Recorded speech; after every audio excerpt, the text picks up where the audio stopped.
Hello, everyone. I am super excited to send you this video about some things I do in my classroom. I am Alexis Seville. I want to say thank you to Bree for giving me this opportunity. She is amazing. I met her a few years ago at a program called Freedom School. I'm getting used to the camera, so please bear with me when looking into the camera because I also have notes on the side. So if I look off, I'm looking at my notes. Okay. So I wanna just a little bit about myself. I am in my fourth year at kindergarten at Foster Traditional Academy. So since I've been hired on, I've only had kindergarten, which I absolutely love. They are amazing. I feel like I definitely was built for this kindergarten position. So I'm here to talk about phonics and phonemic awareness, some things I do in my classroom, some strategies that we do with our team, and how we work collaboratively with assessing our kids. I want to first and foremost talk about I'm gonna have 10 little things to hit for phonics. I basically want to go through the phonics progression, kind of like what do I do to get my kids to be readers, because kindergartners, you want them to become readers before they leave you. So in order to become readers, there's some of those foundational skills that need to be set in kindergarten. If these skills are missed, they're going to struggle as they progress in their reading. So these are the things that need to be hit on. They need to be to the level of mastery. I speak to the level of mastery all the time because it's not about a grade. It's about has the skill been mastered? If they reach mastery in this skill, then they'll be able to do the next skill. There are some different cases and special cases that kids has struggled with uh, phonemic awareness, um, and they're already readers, and sometimes it's hard for them to go back and break down the sounds. However, you kind of utilize that information and still help the students to master those underlying foundational skills, because it's still, even though they may be readers before they get to you, there's still some skills that they need for more advanced words. Um, so I want to start at the very beginning. Kids need to know their letters. Essentially, they're supposed to come in knowing all of their uppercase letters, all 26. But by October, our goal is usually for them to know all 52 of the words, and then sometimes they're tested for typewriter G and the funny looking A. I don't know the title of it, but that letter A, just because they do see it in print, um, even though we don't write it that often, but they will see it in print, so that's why they have to do 54 letters, and that's considered mastery.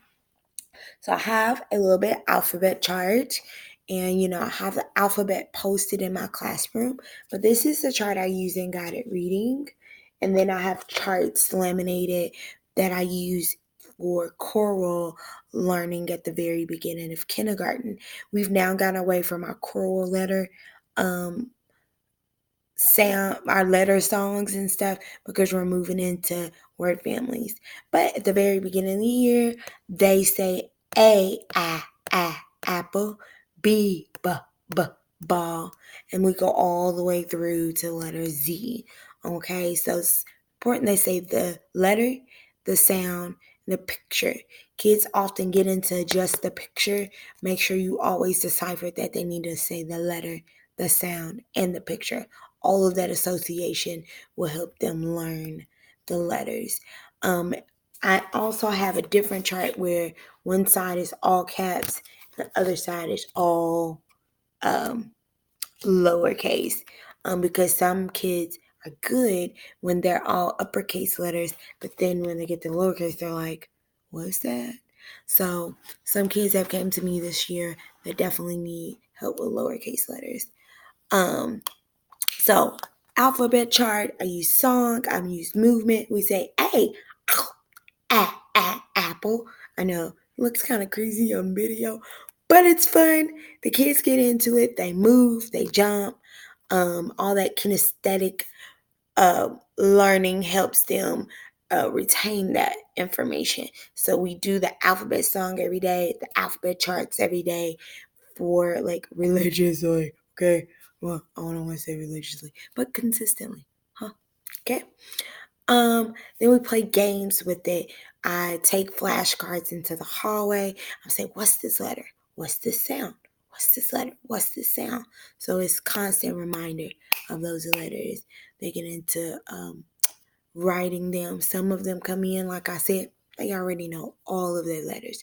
Those are the kids that are working on their sounds. Okay. So you want the master letters, master sounds. Then you're going to get into, so say they've mastered the letters, the master sound, or they're very close to that 52. So they're at like 46, 48 letters. Then you can move them into decodable CVC words. CVC stands for consonant, vowel, consonant. And it is deemed our word families. So word families are words that 3-letter words are in the same, that have the same two ending letters. So cat, at words, cat, hat, mat, pat. Then you have like ham, pam, ma'am, ram. Then you have, let's see, cut, hut. We said tut, like King Tut this year. The kids came up with that one this year. So we get into those words, and I use a strategy called tap it out. So say the word is cat, and I give them a picture card of a cat. And I'll say, how do we tap this word out? K, the beginning sound, ah, middle sound, t, k, ah, t, k, ah. And then you want them to tap each sound, then slide it down. Tap each sound and slide it down. I'm a very singy-songy teacher, as you can see. Cat, cat. What's the word? Cat. And so they do that. We go through the word families. I introduce it to them. I usually use a YouTube video, and then we create an anchor chart. There's also an anchor chart for every letter of the alphabet, and they come up with words that start with that letter. And I allow the kids their own. They come up with these words on their own. I provide a visual, which is a video, and books and conversation, and then they come up with the letter anchor charts. And we do the same for word families. Provide a visual, a video, a song, and books and stories, and then we come up with the anchor chart for each family. This year I made them in houses because families live in houses. Very cute. You can Pinterest that. And so we do that, and that helps them master. They've already kind of mastered beginning sound when you did your letter anchor charts. This is going to help them master that end sound, because the progression goes to mastery of beginning, mastery of end sound. Next is the mastery of the middle sound, specifically short vowel sounds. I let my kids know that yes, these have two sounds, but it's developmentally appropriate for them to master short vowel sounds first. Okay, so this tapping it out and stretching the word. So I do my hands like this, like they're stretching the word. They go dog, dog. What's the word? Dog. Right? Seems pretty easy, pretty mundane, but it slows the word down so they can hear all of the sounds. They're trying to decipher. I hear a D. I hear maybe a O. I hear a G. So you're trying to get them to hear and decipher each of those sounds. So with that, those CBC words, a guided reading activity, or you can do this whole group on an anchor chart to introduce the boxes. They're called Elkonin boxes, sound boxes. Either way, it's a little chart like this. Okay, so this chart, they and my favorite words are cat and dog, so let me use the word sun. Okay, so we have sun. So I might write this on the chart. Oh, it's not gonna be. That is. Let's go the other way, because when I show it to you, it's gonna be backwards. No, I don't know. Okay, sun, and they'll go sun, sun, and put their finger on each. Sun, sun, sun. What's the word? Sun. Okay, so this gives them a little point. Sometimes you might see dots. So they're saying each of the sound. This year I decided to slide this for our word bank. So it's sun, sun. This helps them with that beginning sound. So this is just a tool. Sound boxes, Elkonin boxes. Next progression is your blends and digraphs. So now I'm getting into, I always start with SH because that's like my favorite one. So I might do ship, it, it. So next, they're mastering these. So you can find a blends and digraph chart on there. The first I work with is SHCHTH. Those they see first. So I start with those, and then I get into some other ones like CRBRTR. All of those. So there's a little chart, and just like we did an alphabet chart, I have a blends and digraphs chart. I don't have one with me today, but it has a blend right there. It will have maybe the word, I think for SH, it's a sheep. So when we say it, we say SH, sheep. And so they do go through the sounds and learn that chart just like they learned our alphabet chart. We do an anchor chart for every one of those sounds. So anchor charts for alphabet, anchor charts for word families, anchor charts for blends and digraphs. This fills up my classroom with words. You're talking about a classroom full of available vocabulary. And they use it. And I also teach them to use those charts. So they'll look for a word that they want to write when we do writing. They'll say, oh, I want to write alligator. Alligator starts with A. And they look at the letter A poster. Or they say, well, I want to write the word tree. And when we get to blends and digraphs, they can look at the TR chart. And so it becomes like this word wall, along with, and sometimes I have to take the letters down mid-year so we can get word families and blends and digraphs up. But then I make it into a little book and a little flip chart that they can use in guided reading. All right, so blends and digraphs, then you get into vowel digraphs. So some of the vowel digraphs fall in the first grade category. However, if you have kids that are moving that fast, then you have to have those things available, right? So I have a kid right now that's reading at mid first grade level. So he works on blends and digraphs, and he's probably going to be on vowel digraphs when the other kids in the class are just getting to blends. Okay, so vowel digraphs is your O, O, E, E, E, A. Let's see. For kindergarten, I focus on E, E, O, O. Let's see. I may do A, I, like rain, and E, A, and O, A. So usually it comes towards the end of the year. Because like I said, I like to spend the right time. I'm sorry I'm looking off because I was like, where did my notes go? Okay. Building words. This chart can also be used flat, and you can use some letter magnets.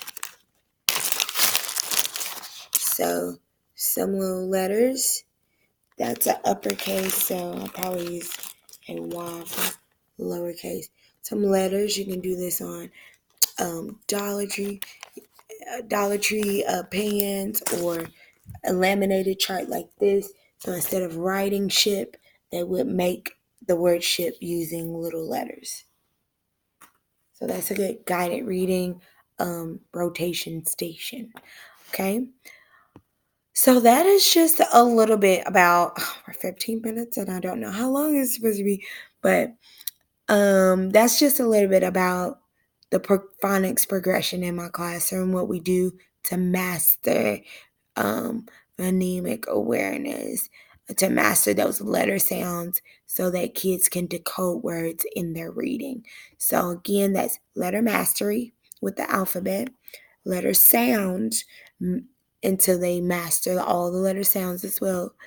Decodable consonant, vowel, consonant words are word families. We tap it out, stretch it out.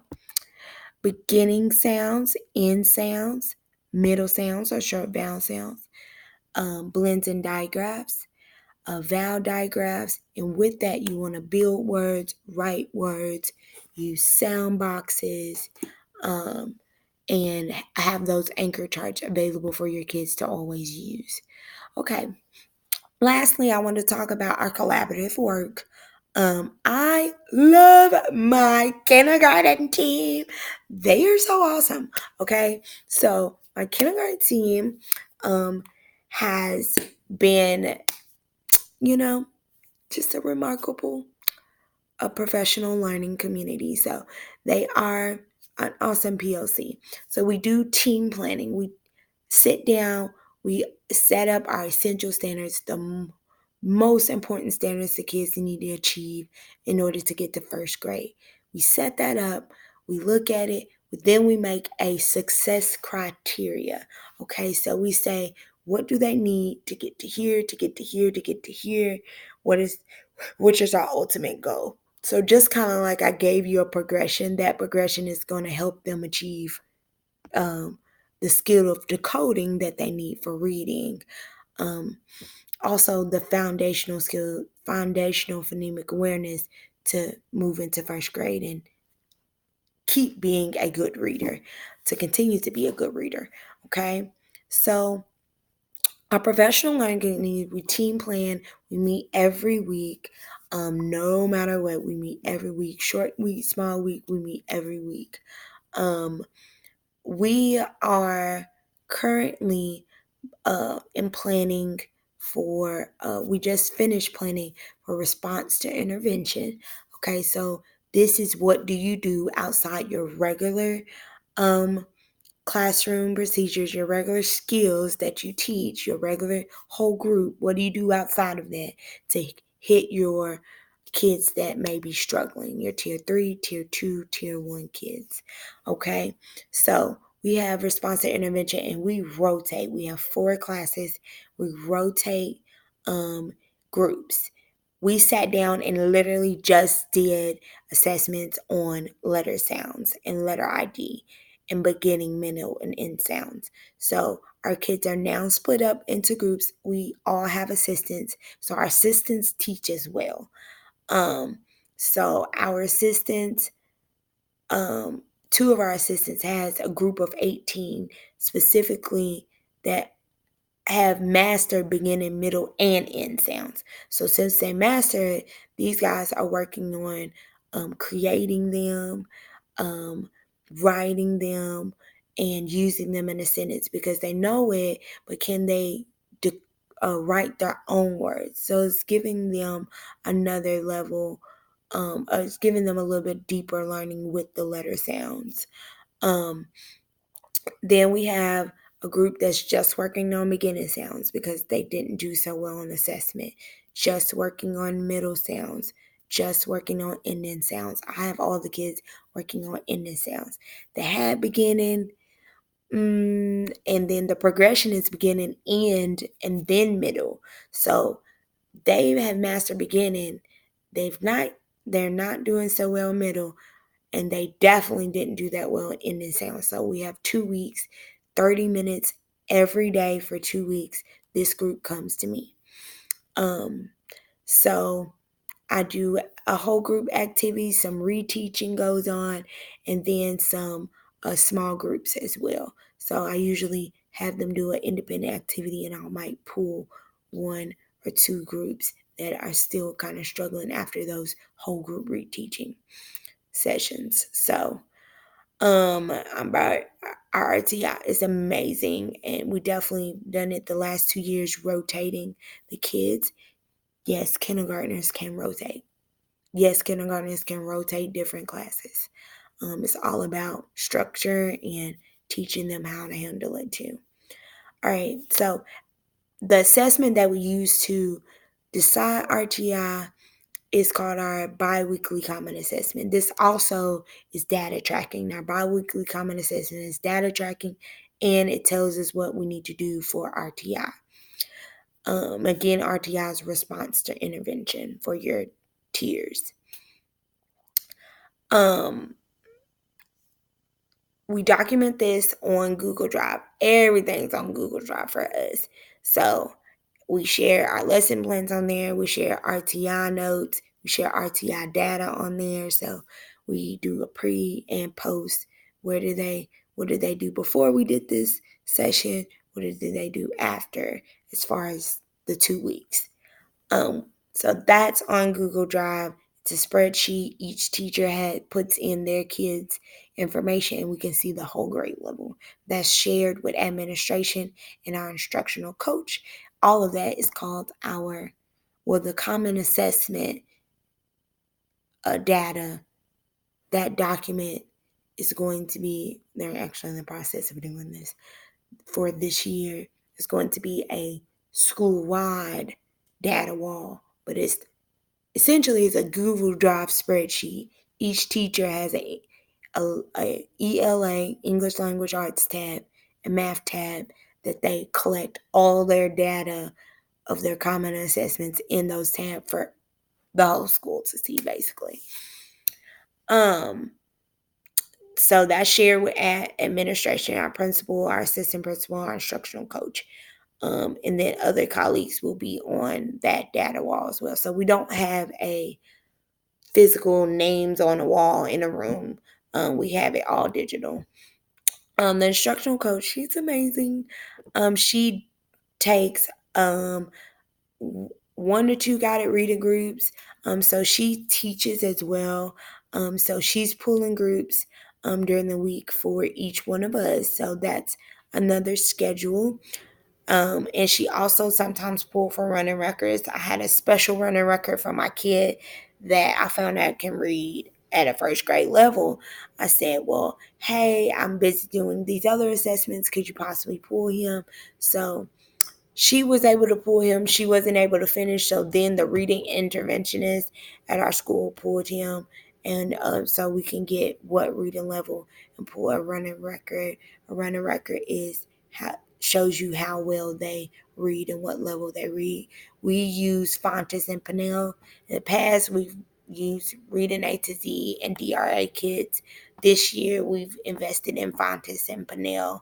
And I like it. So it really tells the comprehension level, as well as do they know how to read these words.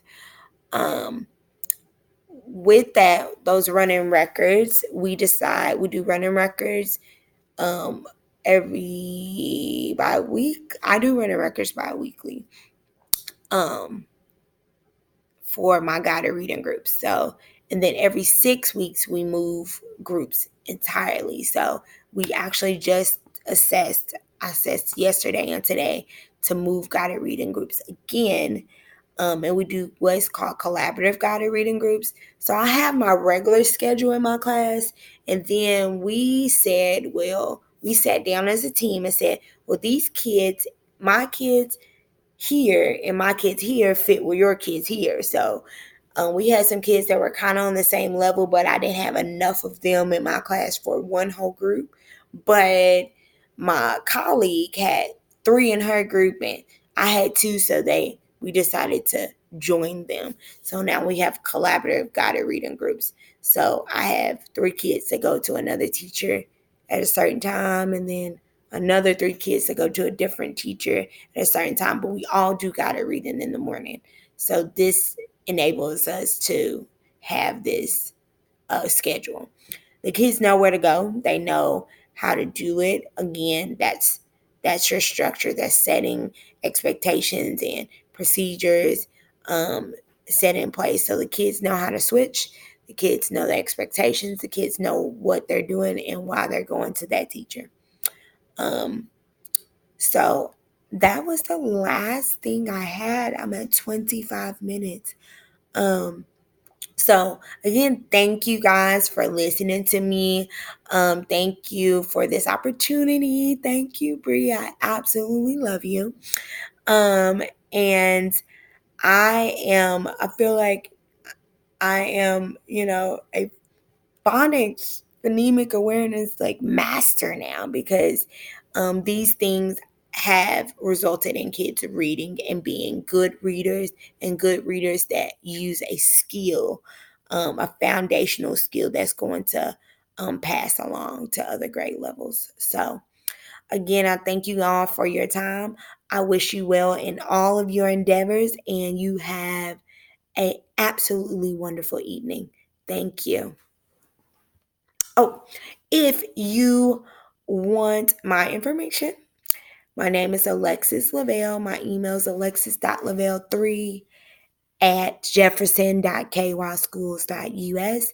If you all have any questions, I'm definitely available. Of how did you do this? Well, I had a question about this. So I kind of just briefly talked about everything. But if you want to know more details, you can definitely let me know. And in progress, I have a YouTube channel where I am teaching some of these skills to my parents so they can work with their kids at home. Okay. So thank you for your time, and I will see you guys. Bye.